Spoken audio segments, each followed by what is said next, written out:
दोस्तों, देश में एकमात्र ऐसा नेता हनुमान बेनीवाल है, जो सभी के लिए लड़ाई लड़ रहा है, चाहे प्रदेश की राजनीति में हो, चाहे फिर वो देश की राजनीति में हो। वो सभी मुद्दे के ऊपर लड़ाई लड़ रहे हैं, सरकार से भिड़ रहे हैं, सरकार से अपनी माँगें रख रहे हैं, जनता के मुद्दे रख रहे हैं। लेकिन अब देश या प्रदेश में कहीं भी ऐसा कोई नेता दिखाई नहीं देता है, जो इस प्रकार से जनता की सेवा में लगा हो, अपने निजी स्वार्थ को छोड़कर जनता के लिए जी रहा हो, जनता के लिए काम कर रहा हो, जनता के बीच रह रहा हो।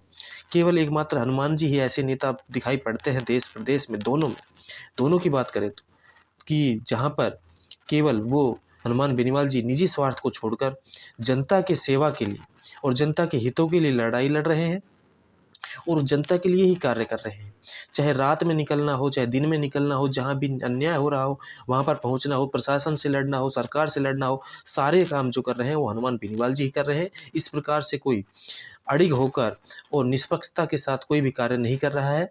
सारे राजनेता जो लोग हैं, वो केवल अपने निजी स्वार्थ के लिए कहीं से क्या लाभ लेना है, कहाँ से क्या लाभ लेना है, उसी का के कारणवश कार्य कर रहे हैं। लेकिन हनुमान जी के दिल में और मन में कोई ऐसा लोभ लालच नहीं है कि यहाँ से हम ये फ़ायदा उठाना चाहते हैं, वहाँ से हम ये फ़ायदा उठाना चाहते हैं, तो इस कारण हम उसका सपोर्ट करें, इसका सपोर्ट करें।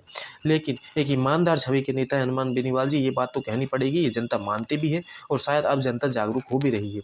2028 के परिणाम राजस्थान में क्या कहेंगे, ये तो भविष्य के गर्भ में छिपा है। लेकिन हनुमान बेनीवाल जी जिस प्रकार से भूमिगत सतह पर राजनीति कर रहे हैं, उससे तो ये लगता है कि जो राजस्थान में हमेशा एक बार बीजेपी, एक बार कांग्रेस का राज चलता आ रहा है, शायद ये प्रणाली छूट जाए, टूट जाए और एक तीसरा मोर्चा खड़ा हो जाए।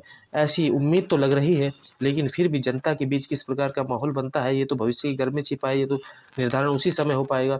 लेकिन वास्तव में ज़मीनी स्तर पर जो कार्य कर रहा है, वो एकमात्र नेता हनुमान बेनीवाल जी ही है। सभी नेता लोग बस अपने ऐशो-आराम के लिए कार्य कर रहे हैं, अपने बच्चों के लिए कार्य कर रहे हैं, अपने बच्चों को विदेशों में सेटल करने के लिए कार्य कर रहे हैं, अपने बच्चों की पढ़ाई के लिए कार्य कर रहे हैं और उनको किस प्रकार से राजनीति में स्थापित करना है, यही कार्य कर रहे हैं। और कोई भी जनता के लिए किसी भी प्रकार के मुद्दे से दूरी बनाकर रखे हुए हैं और वो किसी भी प्रकार की कोई बातें जनता से जुड़ी होती हैं तो उनको भी इग्नोर कर देते हैं, केवल और केवल अपने निजी स्वार्थ को देखते हुए ही कोई कार्य कर रहे हैं।